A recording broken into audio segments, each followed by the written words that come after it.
Hi everyone, welcome to this Figma UI UX design crash course. If you are new to design or maybe you have just opened Figma for the first time, you are in the perfect place. In this video, we are going to learn Figma from scratch step by step. And by the end, you will know how to design clean, professional looking interfaces even if you have never designed anything before. So first, what exactly is UI UX design?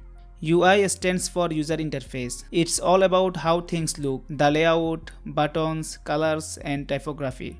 UX means user experience. How easy, smooth, and enjoyable it feels to actually use what you have designed. And that's where Figma comes in. It's the tool that brings both UX and UI together in one place. It's powerful, fast, beginner friendly, and trusted by designers all over the world. Whether you are designing a website, a mobile app, or just exploring new ideas, Figma lets you do it all. It runs directly in your browser, or you can download the desktop app. It even runs smoothly on low-end laptops, and best of all, it's completely free to get started. So grab a cup of coffee, open up Figma, and follow along with me. Alright, let's start by setting up your Figma account. Go to figma.com and click on Get Started for free in the top right corner. You can sign up using your Google account, Apple ID, or any email, whatever's easier for you. After that, Figma might ask you a few quick questions like what type of design work you do. You can just skip them or fill them in quickly. Once you are done, you will land on the brand new Figma home dashboard. This is where you will see all your recent design files, team projects, drafts, and templates. So to start designing, just click Design. It will open up the Figma editor. And this is where we will be spending most of our time in this tutorial. Think of this editor as your digital drawing board. This is where all the magic happens, where you will create your website, app interface, or any other design ideas you have in mind. Now that we are inside the Figma editor, let's take a quick look around so you can get familiar with the interface. As you can see here, the big dark area in the middle is called the canvas. This is where we will do all our designing. Everything, your frames, shapes, text, and images will go right here. If you hold down the spacebar, your cursor changes into a hand icon. Now you can click and drag around the canvas like this to move your view. To zoom in or out, just hold Command on Mac or Control on Windows while scrolling your mouse wheel. That's super handy when you are working on big designs. If I click on this small drop-down icon, you will see three of the most common tools: Move tool, Hand tool, and Scale tool. Let's go through them one by one. The Move tool is the one you will use most of the time. It lets you move any elements around freely on your canvas. You can also press V on your keyboard to select it quickly. Next is the Hand tool. This one helps you pan around your canvas, especially useful when you are zoomed in. I usually just hold the spacebar because it's temporarily switched to the Hand tool anyway. And now the Scale tool. This one is very important. In Figma, you can't just grab something and resize it like in Photoshop, because that can distort your layout or spacing. So if you want to scale something properly, select the Scale tool first, then drag it. That way, everything scales evenly. As you can see, when I select the Scale tool and drag this text, it scales perfectly. But if I deselect it and try to resize it normally, it breaks the spacing. The same thing happens with shapes. Let's say I have this 70 by 70 pixels square. If I try to resize it without the Scale tool, it's hard to keep both sides equal. But when I scale it with the Scale tool on, both dimensions stay perfectly proportional, just like this. Now the next tool here is the Frame tool. If I click on it, you will see preset frame sizes for different devices: phones, tablets, desktops, even specific devices like the iPhone 16 Pro Max or MacBook Pro. In Figma, every design should be placed inside a frame. Think of frame like containers for your design. If you don't use frames, your elements will just float around on the canvas, and you will lose useful layout options like grids and constraints. So for example, if I want to create a design for the iPhone 16 Pro Max, I can just click here and boom, the exact frame appears on my canvas. You can add as many frames as you want for different screen sizes. Next, we have the section tool. This one is really useful for keeping your designs organized. Let's say you are working on multiple versions of a layout on the same page. You can easily group each version into its own section like this. It helps you separate different parts of your project visually and keeps everything much cleaner. You can also rename sections, which makes it super easy to find what you are looking for later, especially when your file starts to get big. Now let's talk about the shape tool. These are pretty straightforward. Here you will find all the basic shapes like rectangle, line, arrow, ellipse, polygon, and star. You can just pick any shape and start drawing directly on the canvas like this. There is also an option right here to import images or videos from your computer.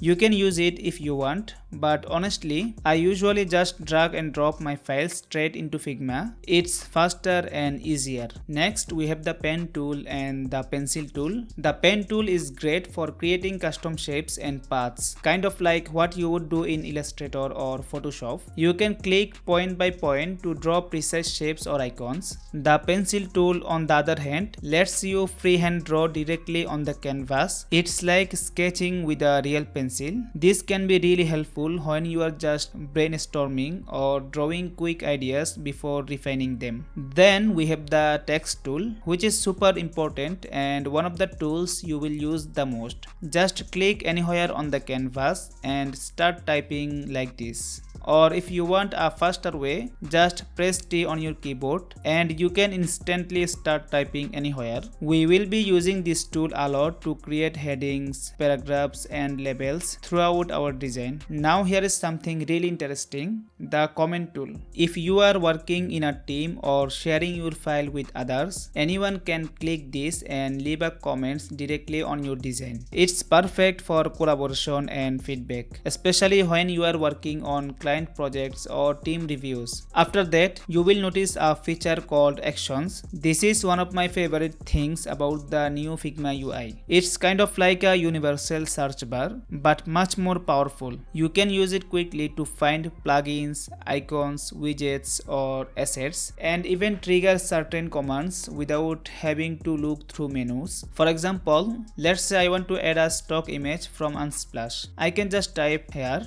and it instantly finds the Unsplash plugin. Then I can import a stock photo right into my design in just a few seconds. And finally, at the bottom right, you will see these three modes: design mode, draw mode, and dev mode. Right now we are in design mode. This is where all the layout and styling happens. If I switch to draw mode, it changes the toolbar and gives us access to brushes and sketch tools. It's perfect for rough sketches or when you want to quickly draw wireframes by hand. And then there is dev mode. This one's for developers. When your design is ready to be built, dev mode provides all the details they need: measurements, color values, font info, and even CSS snippets. It basically helps developers turn your design into a real pixel perfect website or app. And that's a quick overview of the main tool in Figma. We will mostly be using the frame, shape, and text tools throughout this crash course. I am planning to create a full beginner to advanced Figma series right here on this channel, and it might go on for a few hours. If you are interested, just type Figma Advanced in the comments and I will release the full course completely free. Now take a closer look at the left hand panel. This is where you will find the pages and layers section. By default, Figma starts you off with a page called page 1 and everything you design will live here. But you can actually create multiple pages inside a single file. Just click the small plus icon next to pages. This is super helpful for keeping your work organized. For example, you can have one page for your website layout, another for your mobile version, button, and maybe a third page just for components or draft ideas. That way, everything stays clean and easy to find later. Right below that, you will see the layers panel. This is where every single element in your design appears. Frames, text, shapes, images, everything you add to the canvas will show up here, listed in the order you created them. As your design grows, this panel becomes really important for staying organized. You can rename layers, reorder them, group elements together, or even nest elements inside frame. For example, if you drag a button inside a frame, it will appear slightly indented underneath the frame, kind of like folders and subfolders. You will also notice small icon next to each layer. This lets you toggle visibility, lock layers so they can't be accidentally moved. Here is a small pro tip. Try to rename your layers as you go. Instead of leaving your layers like rectangle 1, text 2, name them something meaningful like navbar, CTA button, or hero image. Trust me, this one habit will save you so much time later, especially when you come back to a design after a few weeks and share it with another designer. Now let's move over to the right hand side of the screen. This is where the properties panel lives, meaning it changes based on whatever you have selected on the canvas. So for example, if I click on a shape, I will see options to change its width, height, position, corner radius, opacity, fill color, stroke, shadow, and more. If I click on text, the panel instantly switches to show typography settings like fonts, weight, size, line height, and alignment. At the top of the panel, you will see two tabs, Design and Prototype. Right now we are in the design tab. Later in this video, when we make our layout interactive, we will switch to the prototype tab and add clickable navigation. And just a small tip, if you ever can't see this panel, it's probably because nothing is selected. Just click on any object and the panel comes back right away. Alright, that wraps up our interface tour. Now you are familiar with the canvas, the tools, the layers and properties panel. Everything you need to start designing with confidence. Next, let's move on to the fun part, designing your first website layout from scratch. Before we start designing from scratch, let me show you something really helpful, the Figma Community. To access it, just go to figma.com/community or click on the community icon inside your dashboard. Here you will find thousands of free design resources shared by designers all over the world, and most of them are completely free to use. You will find UI kits, icons, plugins, presentation templates, and even full website designs. It's honestly one of the best ways to learn by exploring how other designers structure their work. Let's say you want to practice designing a website.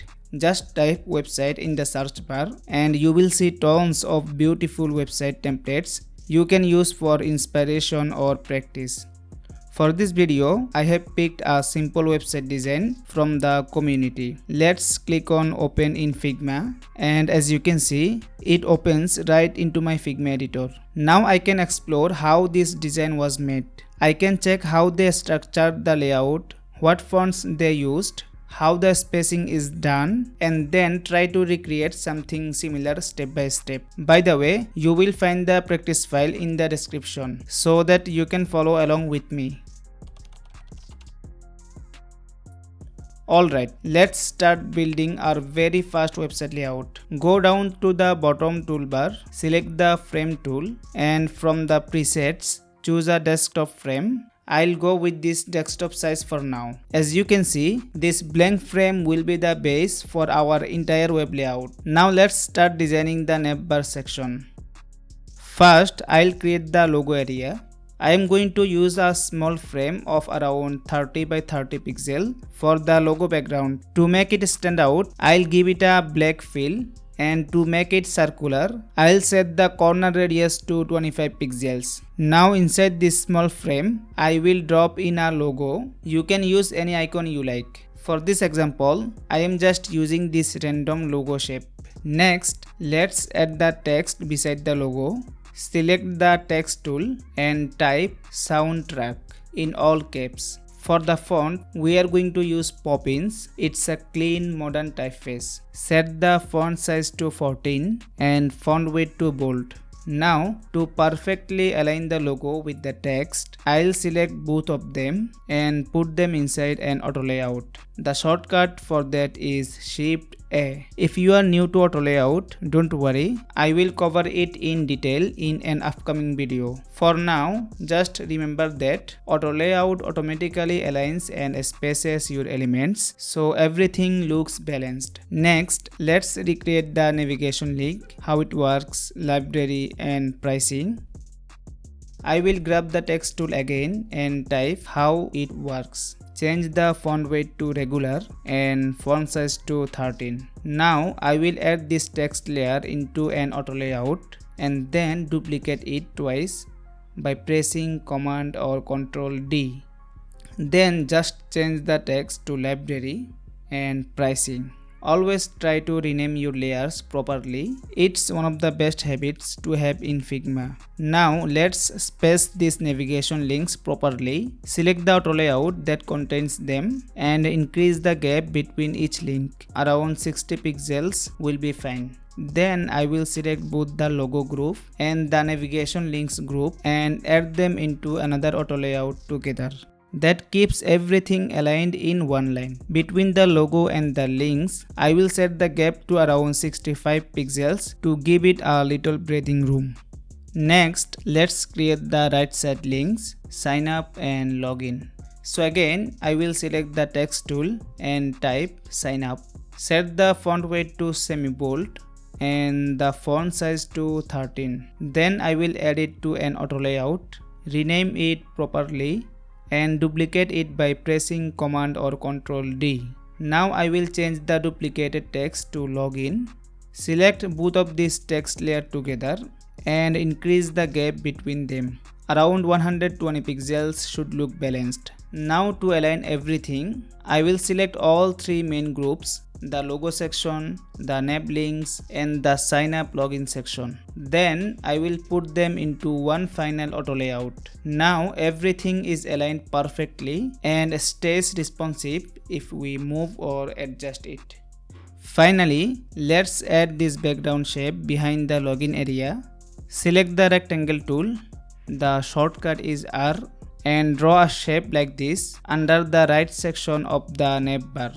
Move it just below the nav elements in the layer order so it sits behind them. Now give it a corner radius from the bottom left corner. Around 50 pixels will be fine. Change its fill color to a cream shade, something soft and elegant. Then adjust the position until it lines up nicely with the edge of the login text. And that's it. We now have a clean, balanced navbar layout that looks just like a real modern website header. Now let's move on and start designing the hero section. This is the main area that introduces the website. First, I'll grab the text tool. The shortcut is T and type the main heading. Let's write something like, let's connect with your visitor in real time. Now set the font size to 60, font weight to regular and line height to around 70. That gives it a clean modern look, large enough to catch attention but still balanced. If your text stretches too wide, just grab one side and reduce the width slightly, like this. That way, it forms a nice multi-line block instead of running across the whole screen. Next, let's add a description text below the heading. Select the text tool again and type a short sentence. Something like, engage and support your visitors instantly to build trust and boost sales. Now set the font size to 14, font weight to regular and line height to 22. Also reduce the width so the text stay in two lines under the heading. To give it a soft visual hierarchy, reduce its opacity to around 60%. That makes it blend naturally below the heading instead of competing for attention. Finally, position both text nicely on the left side of your frame. That's going to be our content area. Now it's time to add these images. We will start by creating the first frame for the image. Go down to the toolbar, select the frame tool and draw a square around 500 by 500 pixels. Give it a temporary color so you can see it clearly on the canvas. Then go to the corner radius settings and round only the bottom left and bottom right corner. This will create this soft curved base shape. Next, open the quick action bar and search for the Unsplash plugin. Click to run it and type something like girls with gadgets. Double click any image you like and it will instantly fill your shape. Now let's create the rest of the visuals. Duplicate the first image frame twice. Press Command or Ctrl D each time and place them around your layout to match the reference design. Then change each image inside using the same Unsplash plugin. Just pick a few different photos that fit the same vibe, so everything feels consistent. You can also slightly resize or reposition them using the scale tool to balance the layout. For example, I will make the second image a bit smaller and move it up slightly and the third one a bit lower to create depth. If you want to add some extra detail, you can include a dotted background element like this. It's super simple. Just draw a few small circles, duplicate them multiple times and group them together to form a pattern. It's instantly add a nice decorative texture behind your elements. Now let's design this email registration card. Draw a new frame around 680 pixels wide. Give it a 25 pixels corner radius and add a drop shadow from the effects panel. Increase the blur a bit so the shadow looks soft and natural.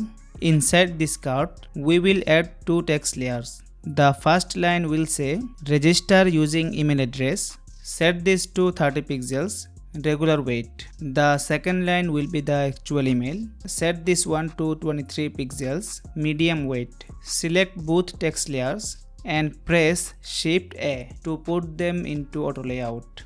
Then center align the whole group horizontally. Now let's add the button on the right. Create another frame. Give it a solid color fill. I'll use this color for example and set the corner radius to around 10 pixels. Add a text layer and type register. Set the font size to 16. Font weight to semi-bold and center it both vertically and horizontally within the button. That looks clean and professional. And now our hero section is ready. To keep everything organized, select all the elements of this section, the text, images, dotted patterns and the email card. Then right click and choose frame selection.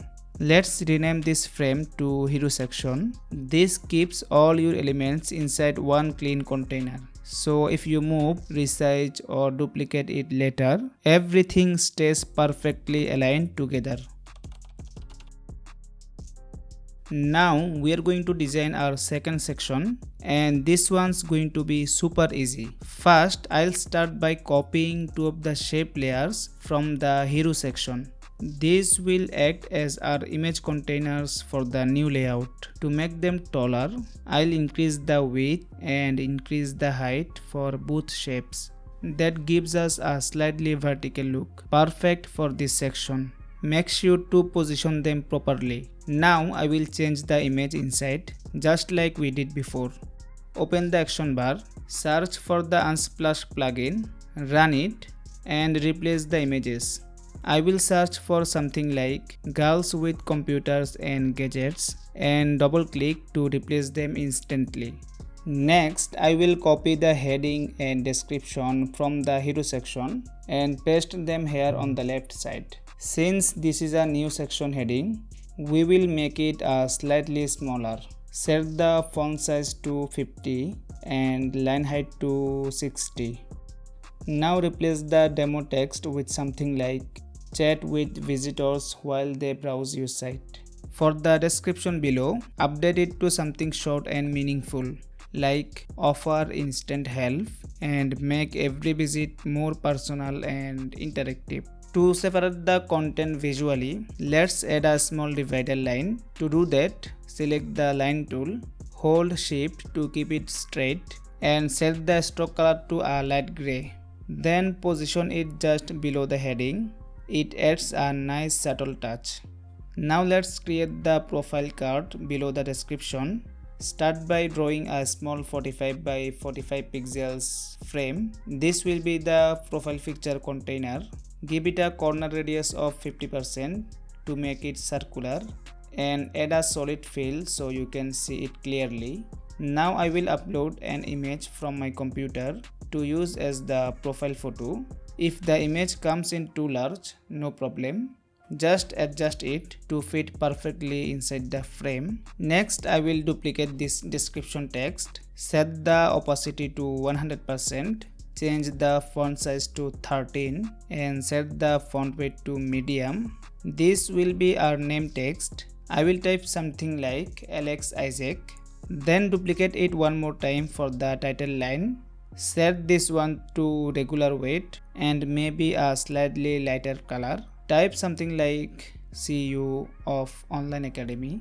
Now select both text layers and put them into auto layout. Then select the profile image as well and press Shift A again to add everything into a single horizontal auto layout. Perfect. Now we have got a clean professional looking profile card. Next, let's build these chat boxes on the right side. So I'm gonna create a new frame. Give it a color fill, maybe a soft brown or dark gray. Then add corner radius around 10 pixels, but remove the bottom right corner radius so it looks like speech bubble. Now copy any existing text and paste it inside the frame. Change the font weight to medium. Set the text color to white and make sure the opacity is 100% so it's easy to read. Increase the text padding inside using auto layout to make it look perfect centered. Then replace the content. Once it looks right, just duplicate the chat box 2 more times to create the rest of the messages. You can play around with these colors and corner radius to make them feel like incoming and outgoing messages. I will fast forward this part since it's simple. Just duplicate, replace the text and tweak the colors until it matches your layout. And that's it. Our chat section is done. Now just like before, hold shift, select all the elements in this section, the images, heading, text, chat bubbles and profile card. Then right click and choose frame selection. Rename it to chat section. It keeps everything together and organized inside one frame. So if you move or adjust it later, all the elements will stay perfectly aligned. Now let's create the third section, which will be even easier than the previous one. We will start by duplicating the chat section. Just select the entire frame, press Ctrl or Command D and drag it below the chat section. Let's rename this new frame to video call section. Next, let's clean it up. Remove the elements we don't need and delete one by one. If you can't select something directly, just hold Command or Ctrl and click. That lets you select anything, even if it's nested inside another frame. I will keep only the left side content, the heading, divider line, description and profile card, and one image shape on the right. Now select all the left side elements together, the heading, line, description and profile card, and press Shift A to add them into auto layout. That helps keep their spacing consistent. Then drag this auto layout group toward the left side of your frame and position it neatly in line with the previous section. Now we have to update the text. Replace the heading with something like, "It's possible to do video calls with your customers." And for the subtext, you can write, "Talk face to face and create a more human experience with every chat." Next, let's adjust the image on the right. Select the image frame and increase its width and height to make it slightly larger. Then add corner radius to the top left and top right corners as well. So all four corners now have a smooth rounded shape. Now open the action bar, search for the Unsplash plugin and replace the image with a new one. I will choose something like girl video calling on laptop. Double click and it will instantly appear in the frame. Let's now create the video call card on the top of the image. To save time, we will reuse the profile card we made earlier. Copy it from the left side and paste it over the image frame. Give this card a light background color, maybe white or soft gray, and add some padding inside to make it look balanced. Increase both horizontal and vertical padding and add a small gap between the profile picture and the text. Then use the scale tool to adjust its overall size. Make it just big enough to stand out clearly on the image. Then add the corner radius of 42 and to make the card clearly visible, add a drop shadow and increase the blur amount. Now replace the text content. For this example, I can say start video call and below that with Angela Smith. Now replace the profile picture with a video call icon or logo. I am using this simple icon which I downloaded from the internet. You will find it in the resource file I will share with you. Now position the card perfectly. And that's it. Our video call section is complete. It reuses the structure of the previous section but introduces a completely new feature visually. This is a great technique to keep your design consistent while saving time. Now let's start designing our final section, and this one's going to be super simple. First, I'm going to copy the heading and body text from the hero section and paste them here in our new section. Position them neatly on the left and then press Shift A to add them into auto layout. That way, if you ever change the text later, maybe shorten or expand it, the spacing will automatically adjust without leaving any gaps. Now let's replace the content. For the heading, type browse our case study, and for the description I am going to write this text. Next, let's start design one of these case study list items on the right side. Select the text tool and type online shop. Set the font size to 40, line height to 50 and font weight to regular. Now duplicate the small description text from the left side and place it right below. Change its content to something like 3 case studies. Then select both text layers and press Shift A again to add them into auto layout. This keeps them aligned and evenly spaced. Now let's add a number label for each item. Select the text tool again and type 01. Set the font size to 25, font weight to semi-bold and reduce the opacity to around 40%. Then group this number with the text group using auto layout. Position it nicely on the left so it aligns with the first item. Next, we will add the arrow icon on the right. I found this icon in the Figma community. After you place it, adjust its position so it's vertically centered with the text, and then add it to the same auto layout group as the text and number. Now to give this item a clean divider line, add a 50 pixels of vertical padding and apply an only bottom stroke with a light gray color, just enough to separate each row. Perfect. The first case study item is ready. Now simply duplicate it multiple times downwards to create the rest of the list. You can press Ctrl or Command D a few times to make 5 total items. Then just replace the content for each one. For example, portfolio website, company profile, online learning, news portal. Each one will automatically stay aligned and perfectly spaced because of auto layout. And that's it. Our case study section is complete. Then select everything inside this section, the heading, text and case study list, Then right click and choose frame selection. Rename it to case study. Everything is now clean, organized and ready for export or prototype mode. If you are still watching, I really hope you found this video helpful. You have just designed a complete website layout inside Figma, step by step from scratch. You have learned about frames, auto layout, plugins and how to build beautiful organized section like a pro. Please make sure to like, subscribe and drop a comment about what you learned or want to see next. Thank you for watching and I'll see you in the next one.